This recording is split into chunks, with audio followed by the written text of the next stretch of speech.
Now let's turn to that escalating campaign against President Tinubu's decision to appoint a lawyer as the new head of Nigeria's sleaze watchdog, the EFCC. You may have heard that President Tinubu has nominated a private legal practitioner, Ola Olukoyede, to lead the EFCC, an appointment that the main opposition People's Democratic Party says is illegal. According to one of its spokespersons, Daniel Bwala, the act establishing the EFCC clearly calls for a person with at least 15 years of security and law enforcement experience to lead the agency. And Mr. Olukoyede is not such a person and is obviously a lawyer. So what is this likely to mean for his chances of getting through the vetting and confirmation process in the National Assembly and keeping the job? Well, for more on this, I'm joined now in the studio by the lawyer, leading member of the PDP and spokesman of the Atiku presidential campaign, Daniel Bwala. And he's doing a PhD in anti-corruption at the moment in the UK. He's obviously on a break, but Nigeria is the case study. And so having you here is exceedingly relevant, isn't it? Thank you very much indeed for coming in. So the president nominates Mr. Ola Olukoyede as the new chairman of the anti-corruption agency, the EFCC. Mr. Olukoyede is a lawyer who's been a chief of staff to a previous head of the EFCC and also served as secretary of the EFCC for a number of years. But in spite of all that, you don't think he meets the requirements to be the new EFCC chairman. Tell us why. Yeah, thank you for having me. Not at all. He does not meet that requirement. And in Nweke versus Federal Republic of Nigeria, the court said, when the wordings of a statute is ordinary and is straightforward, that you are not expected to import interpretation. In that same decision, it says, attempting to give interpretation of what it is not, it is like an illegal legislation or amendment through the back door. That is exactly what is happening. For the avoidance of doubt, the act, there is nothing about section 2 of the act that is mysterious. It says the commission shall consist of members, beginning with the chairman, who shall be the chief executive and accounting officer, who will be a serving or retired member of any government security or law enforcement agency not below the rank of assistant commissioner of police or its equivalent, who shall be a serving or retired. Now, if you look at the civil service rule, those who are entitled to work and be retired are those people who come in through recruitment. Recruitment, like you wrote a test, like in the case of EFCC, they will go in, write test. When you pass, operatives will go for training for 6 months, in some cases 1 year, and after which you will now be commissioned.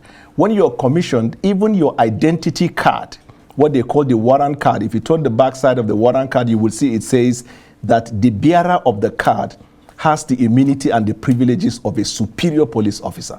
These are the only sets of people in EFCC that are classified as serious senior police officers. Now, if you look at the act, does not give room for extraneous interpretation. The benchmark has been set that the person shall either be a serving or retired member of two elements: government, security, or law enforcement. Now, the security organization of government are the three: NIA, DIA, and SSS. They are intelligent platforms.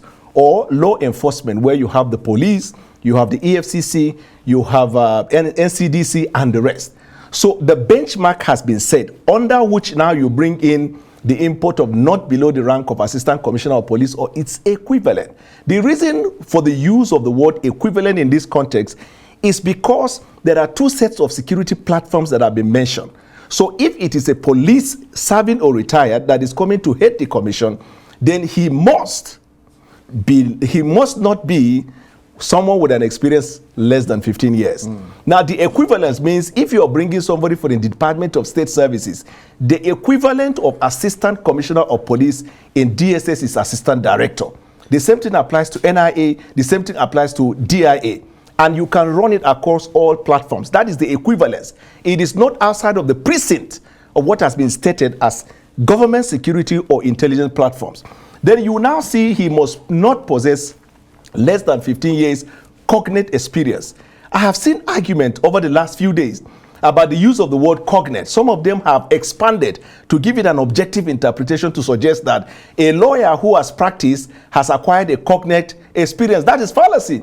Nweke versus Federal Republic of Nigeria does not accept of that. The word cockness there connotes experience that is related to, if it is a police, then you have the experience of a police officer. If it is a DSS, the experience of a DSS officer. If it is a DIA, or you are bringing somebody from NCDC, that is a subjective interpretation. You cannot go outside of these two platforms to import anybody. Now, let us juxtapose that with the resume of Olukoyede. A lot of people have argued, and sometimes the argument has even run against them, because in one breath, they will say his practice over the years qualifies for 15 years.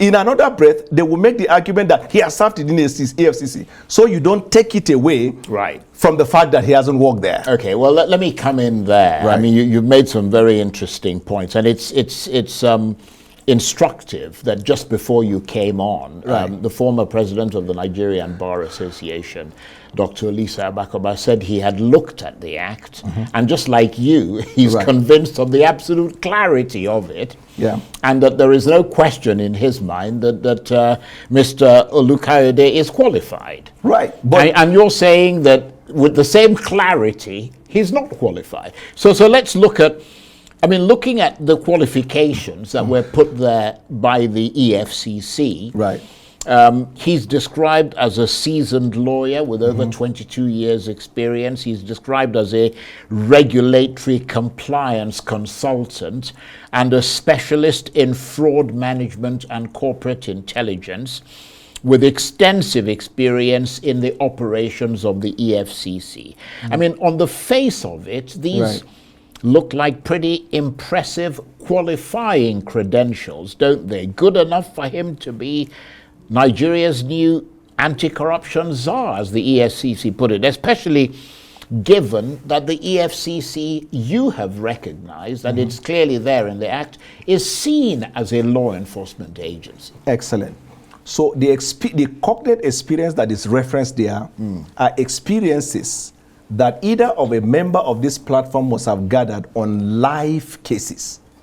Now, Olukoyede has never, during his brief stint in EFCC, investigated a single case. Point number one.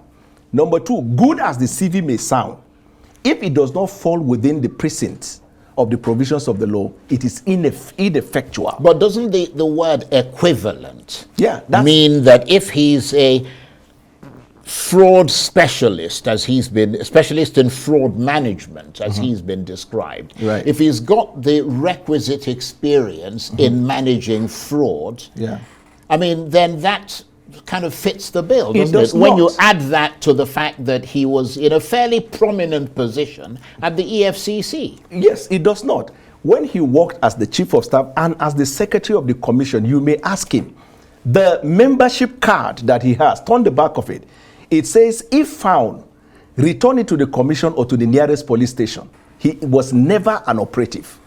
It is only the operative. You cannot be the chairman of EFCC until you have the capacity, the legal ability to hold firearms.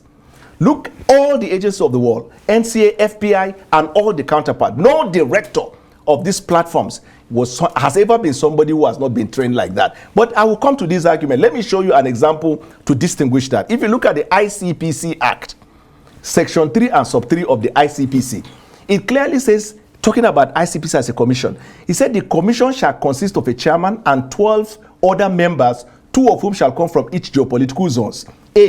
A retired, from among the pool of the governing members, a retired police officer, not below the rank of commissioner of police, a legal practitioner with at least 10 years post-call, a retired judge of a superior court, a retired police servant, you see somebody not below the age of 21 or 30, a chartered accountant. In 4, he said the chairman shall be a person who has held or is qualified to hold the office as a judge of a superior court of record in Nigeria.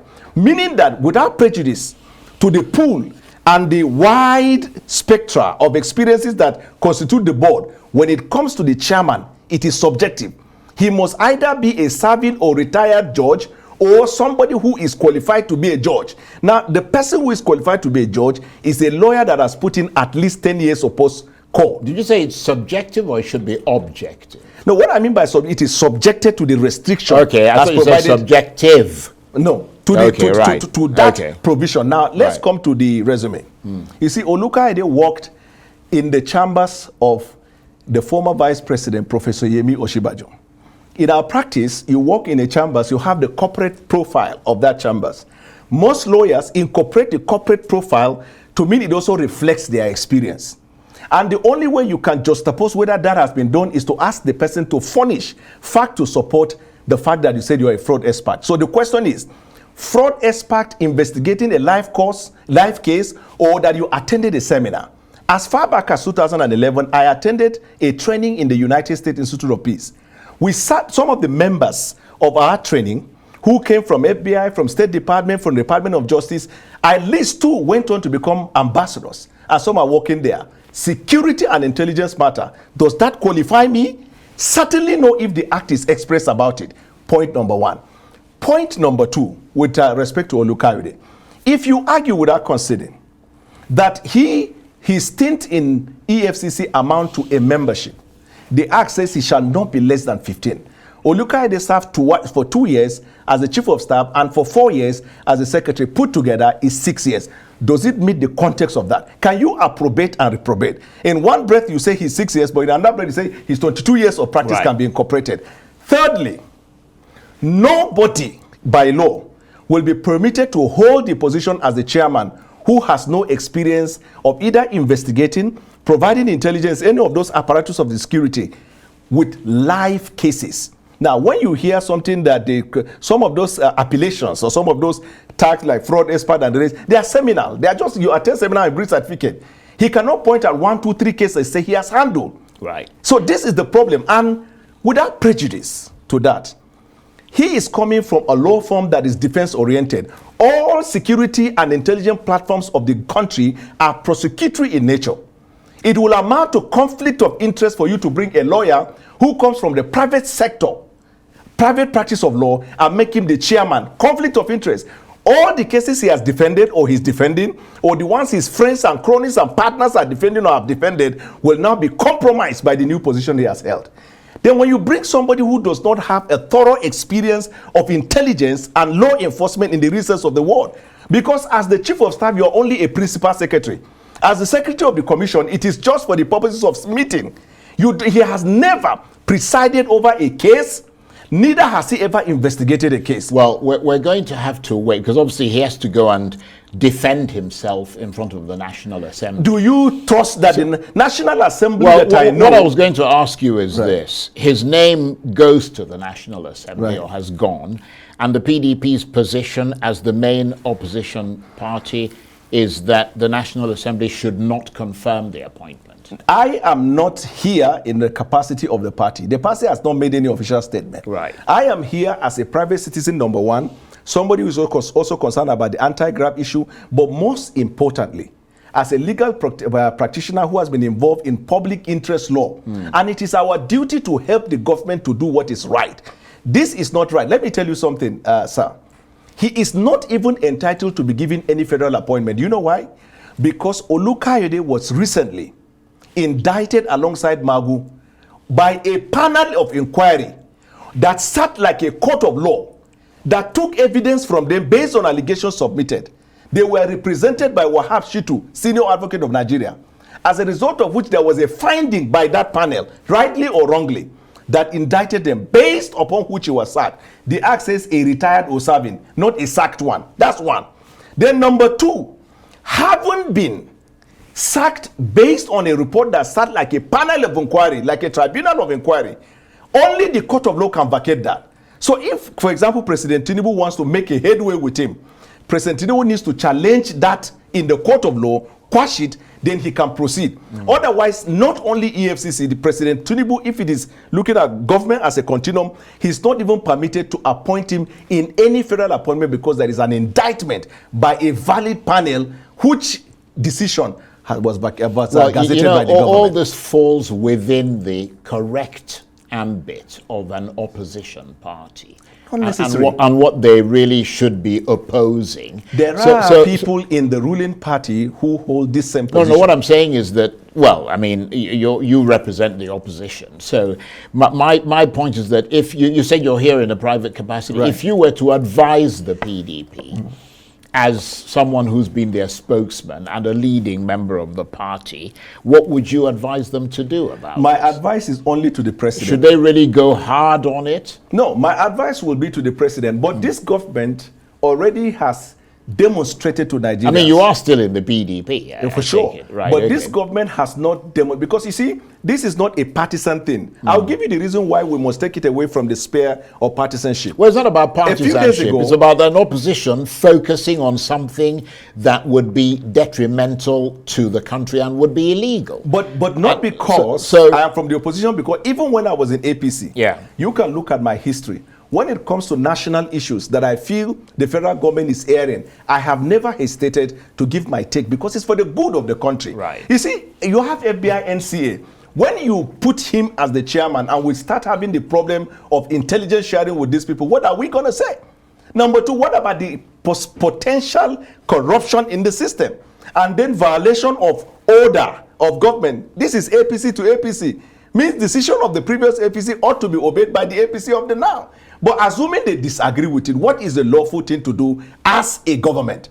That's the point we're saying. But most importantly, sir, you try to touch the issue of the National Assembly. Somebody even said, go to court.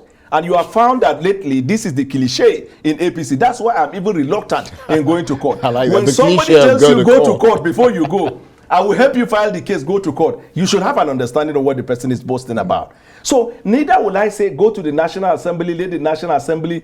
You have seen a few days ago, a member of the National Assembly, 10th Senate, right, said that the speed with which they pass bill is that the speed of light.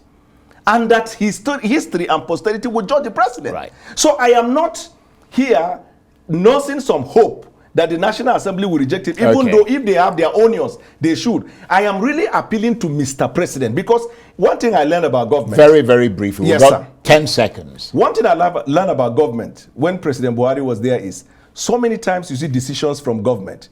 Sometimes it is based on information delivered to them by certain people around them, and the information is not broad. Right. So when they hear things like that, it helps them. Okay. But the government is confused. Look at a minister today.